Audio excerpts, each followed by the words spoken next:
Hello students, कैसे हो आप सब। उम्मीद है आप सब अच्छे होंगे और अच्छे से पढ़ाई कर रहे होंगे। ठीक है, तो बच्चों देखो, केमिकल रिएक्शन एंड इक्वेशन की जो अपनी सीरीज चल रही थी, इसमें हमने फर्स्ट वीडियो लाए, सेकंड, थर्ड और फोर्थ, ये फिफ्थ वीडियो है। छोटी छोटी वीडियोस है, टॉपिक पे डिपेंड करता है। जैसे कॉम्बिनेशन रिएक्शन की वीडियो है, फिर डिकम्पोजिशन की है, अब डिस्प्लेसमेंट की है, अगली डबल डिस्प्लेसमेंट की और उसके अगली रिडॉक्स की। ठीक है, तो आओ शुरू करते हैं, डिस्प्लेसमेंट पढ़ेंगे। तो बच्चों डिस्प्लेसमेंट रिएक्शन की डेफिनेशन होती है a type of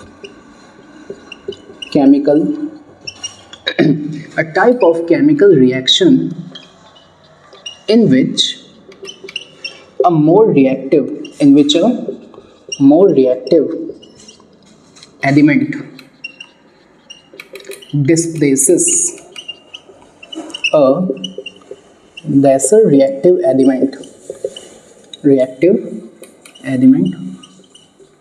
from its solution या फिर सॉल्ट। ठीक है बच्चों, देखो इस डेफिनेशन में दो वर्ड आया है। ये एक ऐसी टाइप की रिएक्शन होती है जैसे मैंने लिखा A+B+C, और अगर ये डिस्प्लेसमेंट रिएक्शन है ना, तो मैं बोलूँगा ये जो A है ना, A ये ज़्यादा रिएक्टिव है, तो A इज़ हायर रिएक्टिव। अच्छा, और मैंने कहा ये जो B है ना, B ये है लोअर रिएक्टिव। B कैसा है? Lower reactive. तो मैं बोलूँगा ये एक ऐसी रिएक्शन है जिसमें हायर रिएक्टिव एलिमेंट ना लोअर रिएक्टिव एलिमेंट को उसी के सॉल्यूशन से हटा देगा। अब A ना B की जगह दे देगा, तो अब AC बन गया। देखो पहले BC था, अब A ने B को हटा के B की जगह दे दी, तो बन गया AC, और बेचारा B अकेला रह गया। बेचारा B क्या रह गया? अकेला। ज़्यादातर ये जो B है ना, ये प्रेसिपिटेट बन जाता है। क्या बन जाता है? प्रेसिपिटेट। मतलब एक सॉल्यूशन है, ठीक है, उस सॉल्यूशन में आपने एक एलिमेंट डाला, ये वाला एलिमेंट, इसने क्या किया? बी को हटा दिया और बी की जगह दे दी। ठीक है, और बी को अकेला छोड़ दिया। इसको कहते हैं डिस्प्लेसमेंट रिएक्शन। कैसे हुआ? इसने इसको अपनी जगह से डिस्प्लेस नहीं कर दिया, तो मैं ये नहीं बोल सकता ए डिस्प्लेस्ड बी। तो देखो डिस्प्लेसमेंट रिएक्शन वो केमिकल रिएक्शन होती है जहां higher reactive element lower reactive element को उसी के सॉल्यूशन में से डिस्प्लेस कर देता है। इसको बोलते हैं डिस्प्लेसमेंट रिएक्शन। ठीक है, अब बच्चों सुनना ध्यान से, जो डिस्प्लेसमेंट रिएक्शन होती है इसमें दो वर्ड हमें ध्यान से समझने हैं, और वो मैंने कहा आपको ये भी तो पता होना चाहिए। मैंने बोला कॉपर और मैग्नीशियम। अब मैंने कहा बताओ इन दोनों में से हायर रिएक्टिव कौन है और लोअर रिएक्टिव कौन है। तो बच्चों कैसे पता करोगे? तो इसके लिए हाउ टू आइडेंटिफाई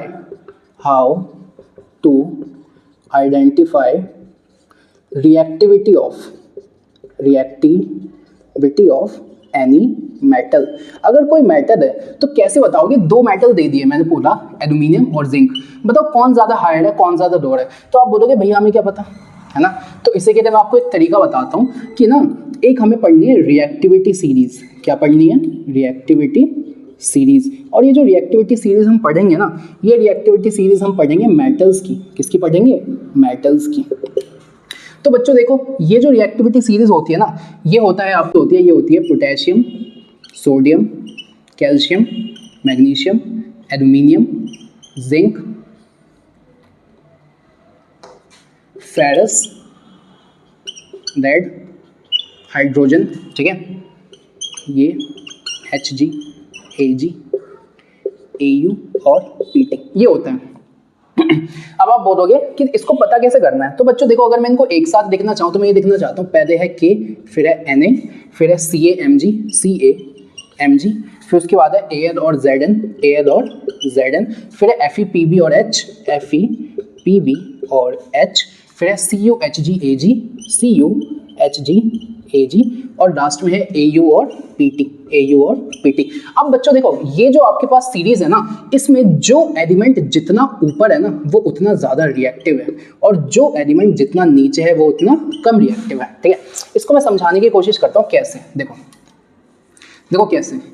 कैसे मैंने कहा, जैसे मैं आपसे पूछूं कि बताओ जरा सोडियम और आयरन, इन दोनों में ज्यादा रिएक्टिव कौन है, तो आप बोलोगे देखो सोडियम और आयरन को इस टेबल में ढूंढूंगा।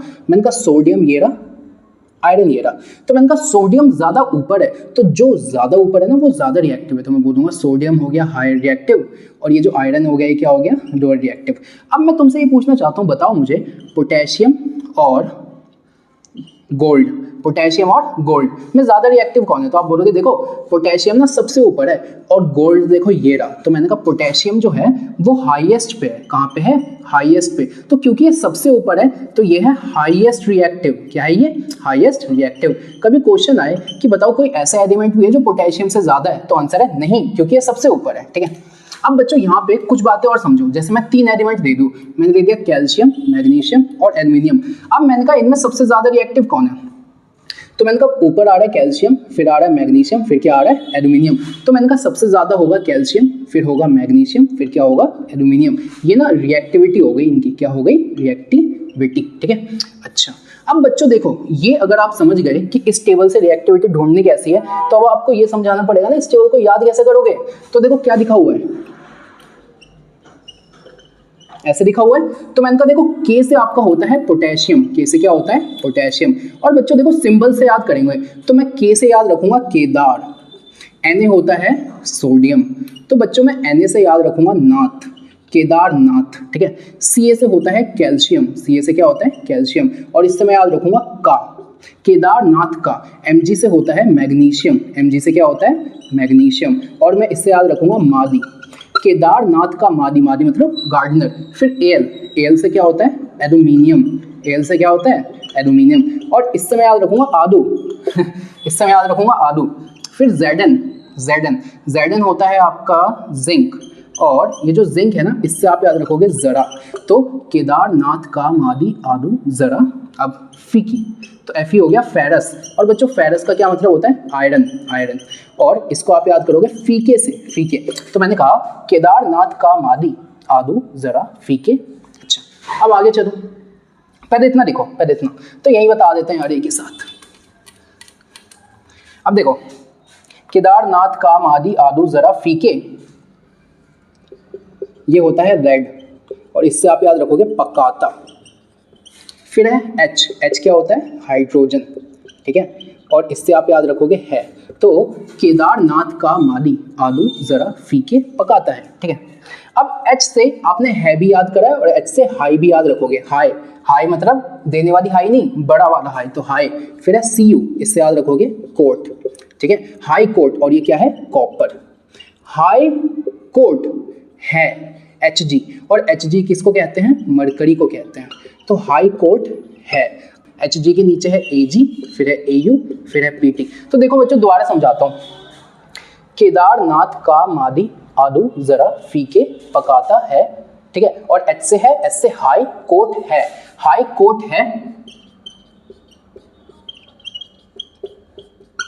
आपका। ठीक है, आपका। तो बच्चों दोबारा सुनो, केदारनाथ का मादी आलू जरा फीके पकाता है, और हाई कोर्ट है आपका। ठीक है, आपका हाई कोर्ट है आपका। वैसे अगर आप दिल्ली में रहते हो तो आम आदमी पार्टी से भी याद कर सकते हो। ठीक है, तो ऐसे याद होता है, केदार हो गया पोटेशियम, नाथ हो गया सोडियम, का हो गया कैल्शियम, मादी हो गया मैग्नीशियम, आदू हो गया एल्यूमिनियम, जरा हो गया जिंक, फीके मतलब हो गया फेरस यानी आयरन, पकाता मतलब हो गया पीबी यानी रेड, है से हाइड्रोजन, और एस से हाई कोट, कॉपर से हो गया कोट। ठीक है से हो गया मरकरी।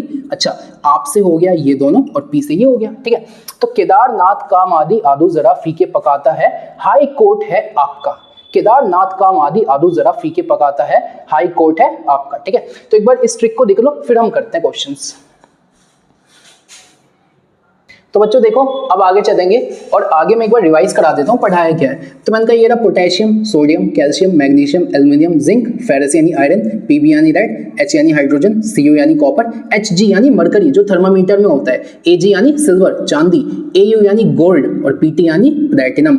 तो मैंने कहा कि जो जितना ऊपर वो उतना ज्यादा रिएक्टिव, और जो जितना नीचे वो उतना कम रिएक्टिव। तो मैं ये बोलता हूँ कि जब तुम ऊपर से नीचे की तरफ जा रहे हो ना, तो रिएक्टिविटी कम हो रही है, रिएक्टिविटी कम हो रही है, और जब तुम नीचे से ऊपर की तरफ जा रहे हो तो रिएक्टिविटी बढ़ रही है। ठीक है, और इसको दिखाने का तरीका क्या है? ऐसे लिख दोगे कि देखो यार, यहाँ पे था A, यहाँ पे था BC। अब A ने ना B को हटा दिया और AC के साथ चला गया। कब? जब A हायर रिएक्टिव होगा, और ये जो B है ये कैसा होगा? Lower reactive. ठीक है, अच्छा अब देखना, अब इसको करते हैं। तो बच्चों ये जो 4 क्वेश्चन है ना, ये जो 4 एग्जाम्पल्स हैं, ये सब के सब आपके NCERT में मेंशन है। पहला क्या है? CuSO4 का सॉल्यूशन है, CuSO4 का एक्वस सॉल्यूशन है, उसमें हमने आयरन के छोटे छोटे टुकड़े डाल दिए। मैंने कहा मान लो इसमें ना मैंने CuSO4 का सॉल्यूशन भरा और मैंने आयरन के छोटे छोटे टुकड़े डाल दिए। तो जब मैं इस सॉल्यूशन में CuSO4 के सॉल्यूशन में आयरन के टुकड़े डालूंगा तो पता है क्या होगा? तो मैंने कहा देखो यहाँ पे Fe लिखा हुआ है और यहाँ पे क्या लिखा है? Cu। अब मैंने कहा Fe और Cu को इस टेबल में कंपेयर करो, तो मैंने कहा Fe ये रहा और Cu ये रहा।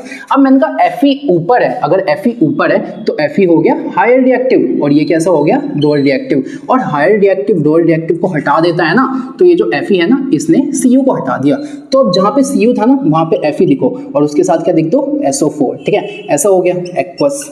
और ये जो Cu है ना ये सॉलिड फॉर्म में बाहर आ गया। किस फॉर्म में बाहर आ गया? सॉलिड फॉर्म में। अब बच्चों देखना, हमने कहा कि जो CuSO4 सॉल्यूशन है उसका कलर क्या था? ब्लू। लेकिन अब सॉल्यूशन CuSO4 का नहीं रहा, अब बन गया FeSO4 का सॉल्यूशन और इसका कलर होता है लाइट ग्रीन कलर। तो बच्चों देखो, कभी इस टाइप का क्वेश्चन आया कि इसमें ना ये आपका कंटेनर है और ये ट्रांसपेरेंट है, मतलब दिखेगा आर पार। तो मैंने कहा ये आपका कंटेनर है, इस कंटेनर में पहले ब्लू सॉल्यूशन था, फिर आपने इसमें कुछ डाला और जैसे ही आपने इसमें कुछ डाला ना, अब ब्लू नहीं रहा, अब सॉल्यूशन बन गया लाइट ग्रीन कलर का। तो बताओ कौन सी रिएक्शन है? तो आप बोलोगे यार हमने कॉपर सल्फेट के ब्लू सॉल्यूशन में आयरन के छोटे छोटे टुकड़े डाल दिए। आयरन क्योंकि ज्यादा रिएक्टिव था तो उसने CuSO4 में से Cu को हटा दिया और उसकी जगह दे दी। अब सॉल्यूशन CuSO4 नहीं रहा, अब बन गया FeSO4। तो भाई अब ब्लू नहीं रहा, अब क्या बन गया? Light green. क्यों? क्योंकि FeSO4 का कलर होता है लाइट ग्रीन। और ये जो Cu का सॉलिड है ना, वो प्रेसिपिटेट की तरह यहाँ नीचे जमा हो जाएगा, प्रेसिपिटेट की तरह नीचे। तो ये जो Cu होता है ना इसका कलर होता है रेडिश ब्राउन। क्या कलर होता है इसका? Reddish brown. भाई कॉपर देखा है ना तुमने कैसा होता है? अच्छा, अब दूसरी रिएक्शन आओ। तो हमने कहा जिंक और Fe। अब मैंने कहा Zn और Fe को इस टेबल में ढूंढो, तो मैंने कहा Fe ये रहा और Zn ये रहा। अब मैंने कहा Zn ऊपर आ रहा है, Zn कहाँ आ रहा है? ऊपर। क्योंकि Zn ऊपर आ रहा है तो Zn होगा हायर रिएक्टिव और Fe कैसा होगा? Lower reactive. SO4 को नहीं देखना, सिर्फ पहले वाले को देख रहे हैं हम, पहले वाले को। तो मैंने कहा क्योंकि ये हायर रिएक्टिव है तो ये इसको अपने सॉल्यूशन से हटा देगा, तो Fe की जगह अब कौन दे देगा? Zn। तो अब बन गया ZnSO4 और यहाँ पे कौन सा सॉल्यूशन था? एक्वस, ये बन गया। और यहाँ पे Fe अकेला रह गया, तो Fe के जो सॉलिड है ना वो प्रेसिपिटेट की तरह नीचे जमे। तो पहले FeSO4 का क्या कलर था? Light green. लेकिन बच्चों पहले लाइट ग्रीन कलर था क्योंकि FeSO4 था, लेकिन अब बन गया ZnSO4 और ये जो ZnSO4 है ना इसका कोई कलर नहीं होता, कलरलेस। तो कभी इस टाइप का क्वेश्चन आया, एक सॉल्यूशन था जो पहले ग्रीन था, जो पहले क्या था? ग्रीन। अब वो ग्रीन नहीं रहा, अब वो बन गया कलरलेस। तो बताओ भाई वो कौन सा सॉल्यूशन है? तो आप बोलोगे ये वाली रिएक्शन हो रही है, ये वाली। ठीक है, और ये जो Fe है ना, Fe इसका कलर होता है सिल्वरी ग्रे। क्या कलर होता है इसका? Silvery grey. अब थर्ड वाली पे आओ, तो मैंने कहा यहाँ पे है Pb यानी रेड और यहाँ पे है Cu यानी कॉपर। अब मैंने कहा Pb और Cu को इसमें ढूंढा, तो मैंने कहा ये रहा Pb और ये रहा Cu। मैंने कहा Pb ऊपर आ रहा है तो ये हो गया हायर रिएक्टिव और ये कैसा हो गया? Lower reactive. ठीक है, अच्छा, तो मैंने कहा क्योंकि ये हायर रिएक्टिव है तो ये इसको अपने यहाँ से हटा देगा। तो जहां Cu था ना, अब मैंने Pb रख दिया, तो मैंने कहा Pb Cl2 plus Cu solid और ये किसमें है? एक्वस। बच्चों देखो पहले क्या कलर था? CuCl2 कॉपर क्लोराइड का जो कलर होता है ना ब्लू ग्रीन कलर का मिक्सचर होता है, तो ब्लू ग्रीन कलर। लेकिन ये जो हमारे पास रेड क्लोराइड बना है ना इसका कोई कलर नहीं होता, कलरलेस। और ये जो Cu है ये किस कलर का होता है? तो भाई आंसर है रेडिश ब्राउन। किस कलर का होता है? रेडिश ब्राउन कलर का होता है। ठीक है, अच्छा, अब इस वाले को देखो, तो मैंने कहा यहाँ पे है Cu, यहाँ पे है Ag। मैंने कहा देखो Ag ये रहा, Cu ये रहा। Cu ऊपर आ रहा है, Cu अगर ऊपर आ रहा है तो ये कैसा है? हायर रिएक्टिव और ये कैसा हो गया? Lower reactive. Higher reactive lower reactive को हटा देगा, तो जहां Ag था ना मैंने Cu लिखा, Cu। अब बच्चों देखो यहाँ पे लॉजिक ये है कि जो Cu होता है ना उसकी वैलेंसी होती है 2 और ये जो Ag होता है इसकी वैलेंसी होती है 1। ठीक है, इसकी वैलेंसी कितनी होती है? 1। तो बच्चों देखो Ag के साथ NO3 एक बार था, लेकिन क्योंकि इसकी वैलेंसी 2 है ना तो इसके साथ जो NO3 आएगा वो 2 बार आएगा। दोबारा सुनना, Ag के ऊपर पावर होता है +1। ठीक है, Ag के ऊपर पावर कितना होता है? +1। इसलिए NO3 एक बार था, लेकिन इसके ऊपर पावर होता है +2, तो NO3 कितनी बार आ गया? 2 बार। 2 बार और यहाँ पे क्या बचा, Ag बच गया, तो यहाँ पे 2Ag का सॉलिड बचा। अब बच्चों ये जो Ag है ये किस कलर का होता है, जो सिल्वर है वो किस कलर का होता है, तो भाई सिल्वर होता है तुम्हारा सिल्वरी ग्रे कलर का, है ना। लेकिन Cu से इसका रिएक्शन हो गया तो ये बन गया और ये बन गया। अब ये तो सिल्वरी ग्रे कलर का होता है, लेकिन कॉपर नाइट्रेट जिस कलर का होता है ना वो कलर होता है ब्लू, जिससे मैं ये भी दिख रहा हूँ ब्लू कलर का होता है, ठीक है। तो ये 4 रिएक्शन थी तुम्हारे सामने, फटाफट देखो,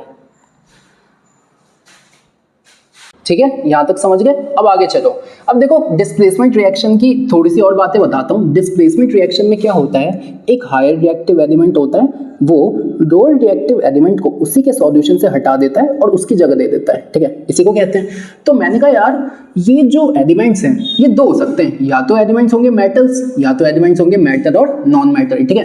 तो डिस्प्लेसमेंट रिएक्शन ना 2 टाइप की है। मैंने कहा जब ये ए, देखो एक होती है मेटल जिसमें ए और बी दोनों क्या होंगे, मेटल, और एक होती है मेटल नॉन मेटल जिसमें ए तो मेटल होगा लेकिन बी कैसा होगा, नॉन मेटल, ठीक है। ये बातें कर रहा हूं मैं। तो देखो यार अभी जो मैंने आपको 4 रिएक्शंस बताई ना, जो कि चारों एनसीईआरटी में मेंशन है, ये चारों किसकी एग्जांपल थी, तो ये एग्जांपल थी मेटल डिस्प्लेसमेंट रिएक्शन। पता है क्यों, क्योंकि उसमें यहां पे भी मेटल था, यहां पे भी मेटल था, यही था। लेकिन अगर मैं इसकी बात करता हूं, जो अभी बताया वो चारों इसके एग्जांपल थे। जैसे मैंने क्या बताया तुम्हें, Zn प्लस FeSO4 यही बताया। तो मैंने कहा देखो ये Zn भी मैटर है, Fe भी मैटर है, तो जिसमें ये दोनों मैटर होते हैं ना वो मेटल के एग्जांपल है, ठीक है। लेकिन एक होता है मेटल नॉन मेटल। सुनो ये थोड़ा डिटेल में बता रहा हूं मैं, एग्जाम में आपसे डिस्प्लेसमेंट रिएक्शन पूछेगा ना तो वो कभी नहीं बोलेगा कि मेटल बताओ या मेटल नॉन मेटल बताओ, लेकिन अगर बोल दिया तो आपको पता है ना कि मेटल में ये आएंगे, नॉन मेटल में ये आएंगे। लेकिन अगर नहीं बोलेगा, सिर्फ डिस्प्लेसमेंट के एग्जांपल्स पूछेगा तो कोई भी बता देना इनमें से, ठीक है। 4 अब देखो मैंने कहा metal non metal displacement reaction का भी एक एग्जांपल है, जिसमें ये वाला जो पार्ट है ना ये मेटल होगा और ये वाला जो पार्ट है ये कैसा होगा, नॉन मेटल।